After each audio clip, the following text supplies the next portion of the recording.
A block of mass small m is attached with a massless spring of force constant k. ठीक है, block is placed over a rough inclined surface for which the coefficient of friction mu equal to 3/4 is given. Then find out minimum value of capital M required to be released to move the block up the plane. कि minimum मास कितना होना चाहिए इस block का कि जब आप उसको रिलीज करें, कब रिलीज कर रहे हैं, जब स्प्रिंग नेचुरल लेंथ पे थी, ठीक है, तभी रिलीज कर रहे हैं। लिख देता तो और अच्छा होता, बट ध्यान रखिए, ठीक है। आपकी स्प्रिंग इनिशियली क्या थी, नेचुरल लेंथ पर थी इसमें, और फिर आपने इस ब्लॉक को रिलीज किया, तो minimum value of capital mass M कितनी होगी टू, जिससे कि ये ब्लॉक ऊपर मोशन स्टार्ट कर।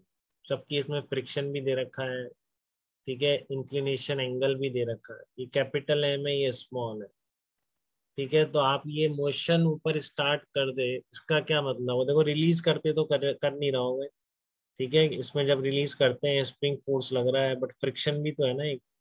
तो जब तक आपका ये अभी शुरू में तो जीरो है क्योंकि नेचुरल लेंथ पर, जब तक ये खींचने वाला force mg sin 37 plus maximum value of friction से ज्यादा नहीं हो जाएगा, ये ब्लॉक ऊपर मूव नहीं कर सकता है। ये बात आपको समझ में आती है, क्योंकि धीरे धीरे बढ़ेगा स्प्रिंग फोर्स। आपने इसको रिलीज किया तो ये तो रेस्ट पर ही है, ठीक है, बट आपका धीरे धीरे क्या होगा, ये बढ़ता जाएगा बढ़ता जाएगा, और फिर क्या आ जाएगा आपका,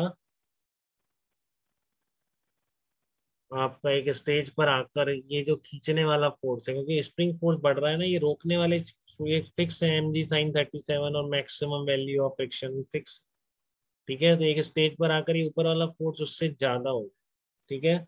तो मिनिमम मास के लिए क्या करें, मिनिमम मास के लिए क्या करें, ये तो ठीक है, समझ में आ रहा है, स्प्रिंग खींचती जा रही है तो कभी तो ऊपर खींच लेगी उसको, वो बात क्लियर है, ठीक है। बट मिनिमम मास के लिए क्या कंडीशन यहाँ पर यूज करेंगे कि minimum value of capital M पूछ रहा है to be release to move the block of the plane, तो मिनिमम को कैसे लिंक कर, ये पूछना चाहता, ये बताइए मिनिमम को कैसे लिंक किया जाए।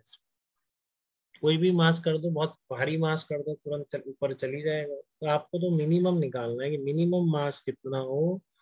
ये ऐसा भी हो सकता है ना, बहुत लाइट मास आपने हैंग किया तो ये ब्लॉक तो चला ही नहीं, ठीक है ना, ये ब्लॉक तो चला ही नहीं, क्योंकि लाइट मास क्या है, अपनी एक्सट्रीम तक पहुंच के भी, क्योंकि ये पता है ना, जब यहाँ रिलीज करोगे तो एक एक्सट्रीम आएगा, ठीक है। उस एक्सट्रीम पर आके जो स्प्रिंग फोर्स होगा, जस्ट वो उससे ज्यादा होगा, किससे, mg sin 37 plus mu into N से, ठीक है। तो तो आप क्या करेंगे, मास, कोई मास लेट से कैपिटल एम है, तो एटलीस्ट ये मास जब एक्सट्रीम पोजीशन पर पहुंचे तब तो आपका ये के एक्स क्या हो, उससे ज्यादा होगा, ठीक है ना।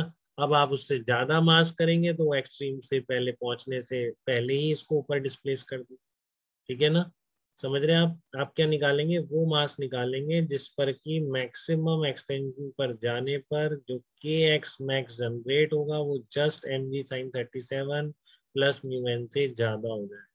अब आप उससे ज्यादा मास अगर लेंगे, ठीक है ना, तो आपका एक्स मैक्स से पहले ही क्या होगा, एक्स मैक्स तक पहुंचने से पहले ही डिस्प्लेस कर, ठीक है। क्योंकि देखो एक्स मैक्स जो आता है आपका मैक्सिमम एक्सटेंशन, वो मास के प्रोपोर्शनल आता है, मास के डायरेक्टली प्रोपोर्शनल नहीं तो प्रोपोर्शनल तो है, ठीक है ना।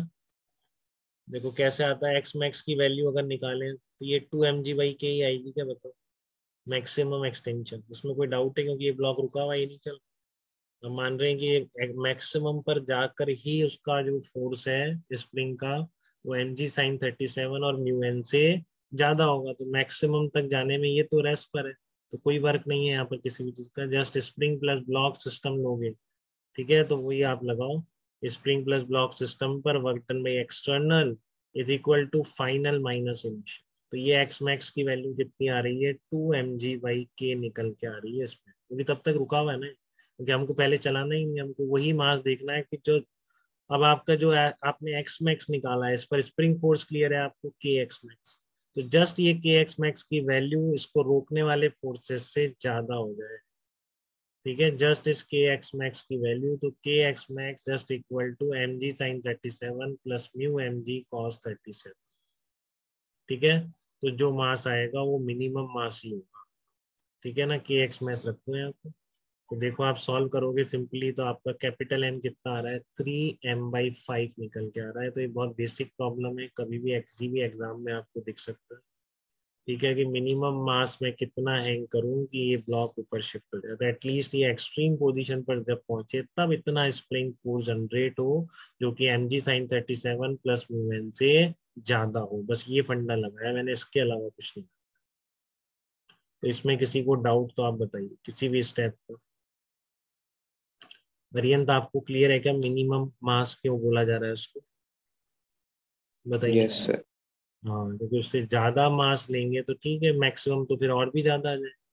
ठीक है ना, तो इसको खींचने के लिए जितना एक्स चाहिए वो तो फिक्स है ना, यही एक्स है। ठीक है ना, इसको खींचने के लिए, इनको बैलेंस करने के लिए जितना एक्स चाहिए वो तो यही है, तो उस एक्स के कॉरेस्पॉन्डिंग मास निकाल दो। तो आप मास ज्यादा लिखोगे तो मैक्सिमम तो ज्यादा होगा, तो ब्लॉक एक्सट्रीम से पोजीशन से पहुंचने से पहले ही ब्लॉक को क्या करेगा, इंक्लाइन प्लेन वाले को डिस्प्लेस कर देगा। ठीक है, ये बात रूपाली आप बताइए बेटा, डाउट तो नहीं है किसी भी स्टेप पर। No sir. Okay, very good.